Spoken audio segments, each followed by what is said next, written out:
মা হচ্ছে বিশ্ববিদ্যালয়, ইউনিভার্সিটি, যতগুলো বলতে পারেন। মা হচ্ছে শিক্ষা প্রতিষ্ঠান। একজন বাচ্চার জন্য সর্বপ্রথম শিক্ষা প্রতিষ্ঠান হচ্ছে মায়ের কোল। মা যদি মূর্খ হয়, মা যদি অজ্ঞ হয়, মা যদি বেহায়া হয়, তাহলে একটা সন্তান কখনো গড়তে পারে না। এই জন্য তো রাস্তায় দেখছি নিজের মা নিজের ছেলেকে বলছে, ভাষাটা আমি বলছি না, শুধু উপমা পেশ করছি, নিজের মা নিজেকে যে ভাষা বলছে, বাচ্চা কি করে ভালো হবে?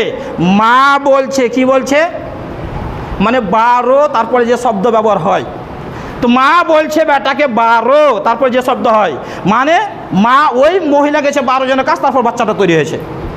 নাউযুবিল্লাহি মিন যালিক, আস্তাগফিরুল্লাহ, তুবু ইলাইহি। মা বেটাকে কি বলছে নিজেই জানে না। একজন মা বলছে বেটাকে, মানে যারও, মানে বুঝতে পারলো না যে ওই মেয়ে বিয়ের আগে বাচ্চা জন্ম দিয়ে বসে আছে, মনে যে গাল দিতে হয় দিয়ে দিল, কিন্তু গালের অর্থটা কি এটা বোঝার চেষ্টা করলো না। মা যদি বেটাকে বলে যার